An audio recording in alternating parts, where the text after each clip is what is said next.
একেবারে direct clear ফতোয়া। কেউ উল্টো গেলে আসো আমার কাছে।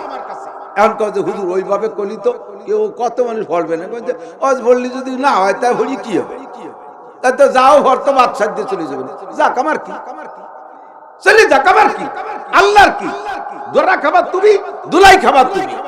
তবে যদি আমি বলে দেই যে মিয়া পারেন ভর্তি থাকেন, আমরা হুজুররা তো আসি, একটা ব্যবস্থা করি নিবানি, তাহলে এই দুলাইটা আমার খাতি আপনারা কিয়ামতে ধরবে, তোর এই কিরাত বল গলত এই নামাজ পড়ছিস তো কিছু হই নেই, তা ঠিক করিস না, কয়লা নাসির হুজুর তো আমার দায়িত্ব নেছে, উনি দি কলেজে যা পারিস পড়, আমি দেখবানি। এখন আমার এই যে ভুল যে হয়ে রয়েছে তো সব দায়িত্ব উনার, উনি যদি টাইট করে কত যে হয় না, তাহলে তো আমি ওই দিন যাই কোরআন শরীফ পড়া শিখি, ঝামেলাটা তো উনি ফেলাইছে। আল্লাহ ধরবে আমারে গুগু মুড়াই দিয়ে টাইট করে, তোরে এই কন্ট্রাক্টর ইয়ত্তি কইছে কিনা, এই শয়তানে দিশায় এত মানুষের মাঝে আমি একা খাতি পারবো না। কাজে আমার ফতোয়া ক্লিয়ার, যারা অশুদ্ধ কিরাতে নামাজ পড়তেছেন খোদার কসম দেন কোরআন শরীফ ধরে বলবো তাদের নামাজ বাতিল, কিচ্ছু হচ্ছে না। তাহলে এখন কি করতে হবে? ছেড়ে দিতে হবে নামাজ? করতে হবে কি এক্ষুনি আজকে এই মুহূর্তে সিদ্ধান্ত নেন, আগামীকাল সকালবেলা একটা নাদিয়া কায়দা কিনে প্রতিবেশী কোনো মসজিদের, নিজের মসজিদের ইমাম সাহেবের সাথে যোগাযোগ করেন, কত টাকা বিড়ি সিগারেট খাইয়ে চা খাইয়ে নষ্ট করেন, 500 টাকা বাঁচায় রেখে ইমাম সাহেবরে দেবেন, খালি খালি পড়বেন না। ইমাম সাহেবরে 500 টাকা দিয়ে আপনি মেহনত করেন, 2 মাসের বেশি লাগবে না কোরআন শরীফ পড়া শুদ্ধ করে শিখতে, 2 মাস মেহনত করেন, কোরআন শরীফ শুদ্ধ হবে, বাকি জীবনে নামাজ শুদ্ধ হবে। আজকে এই সিদ্ধান্ত নিয়ে যান, পিছনে যত ভুল নামাজ পড়ছেন এই নিয়তের কারণে, কালকে যে আমি কালকে কায়দা কিনে কোরআন শরীফ পড়া শিখবো, এই নিয়তটা জায়গা তৈরি করেন। আপনি যদি রাত্রেও মরে যান তাহলে পিছনের সমস্ত ভুল নামাজকে আল্লাহ শুদ্ধ করে দেবে। এই একটা পথ খোলা আছে, বিকল্প কোনো পথ আমার কাছে নাই, বিকল্প পথ কিচ্ছুই নেই। ও জায়গা ডাইরেক্ট ফতোয়া, অশুদ্ধ কিরাতে যারা নামাজ পড়েন কিচ্ছু হয় না। অধিক টাকা বেশি শুদ্ধ করতে করতে ইদানিং আমার মৌলবীরাও কি এড়ে ফেলতেছে আমি বুঝতেছি না। আল্লাহু আকবার, আল্লাহু আকবার, এক কোন তাকবীর আমি তো জানি না।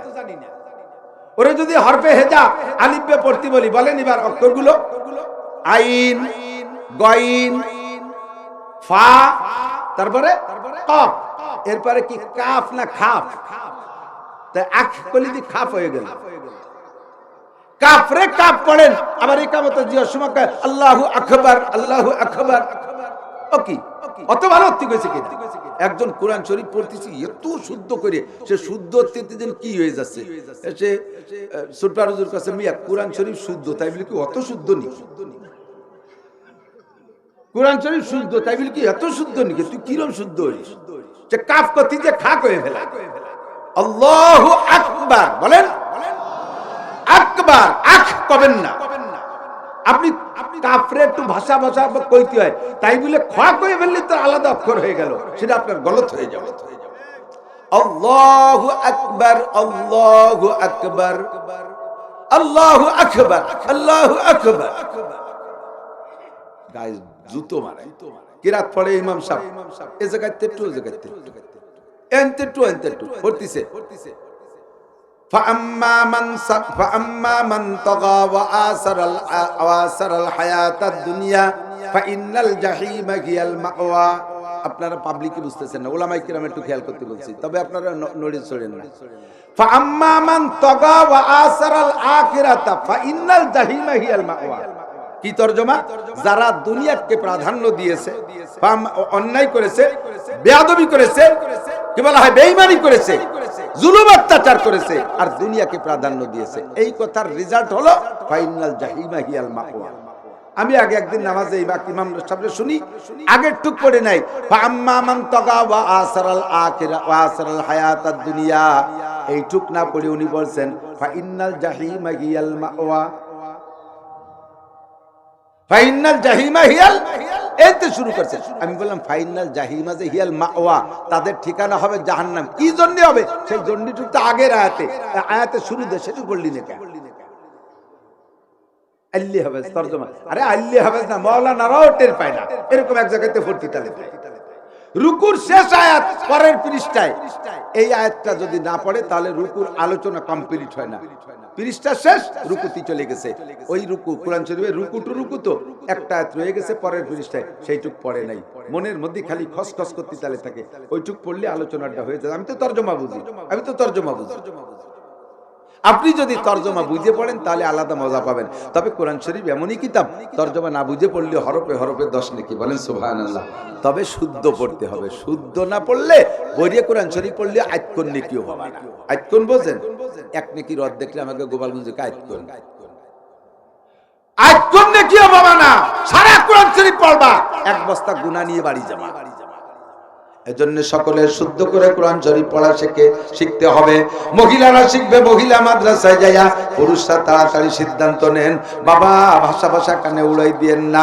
হাসাও বাতারা ইজান কাশাফাল গুবারো আফারসুন তাহতা রিজলিকা আম হিমারো। অন্ধকার কেটে গেলে প্রমাণ হবে ঘোড়ার পিঠে বসা আছেন না গাধার পিঠে বসা আছেন। দুনিয়াকে এমন প্রাধান্য দিয়েছেন, ইরির খেত ভালো বোঝেন, আরে পেঁয়াজের খেত ভালো বোঝেন, আখের চাষ ভালো বোঝেন, টমেটোর চাষ ভালো বোঝেন, তরি তরকারি চাষ বোঝেন, লিচুর চাষ ভালো বোঝেন, আমের চাষ ভালো বোঝেন, সবগুলো বোঝেন। যেটা না বোঝেন কৃষি অফিসারের সাথে যাইয়া আলাপ করে শিখে নেন। আপনি নামাজ ভালো বোঝেন না, কোরআন ভালো বোঝেন না, এর জন্য এর কৃষি অফিসারের কাছে কোনো দিন গেছেন, হুজুরির কাছে কি কোনো দিন গেছেন? এই ব্যাপারে আল্লাহর কাছে আপনাকে জবাবদেহি করা লাগবে। কতক্ষণ লাগবে কি লাগবে না? এই জন্য আমাকে ভালো করে শিখতে হবে, আমল করতে হবে। রাজি আছেন ইনশাআল্লাহ? আল্লাহ কবুল করুক, বলেন আমিন। আমার জীবনে যাহা কিছু করি না করি, একটা জিনিস মনে রাখতে হবে, জীবদ্দশায় যতদিন চাকরি করি বেতন পাই, দুয়ে মুছে খাই।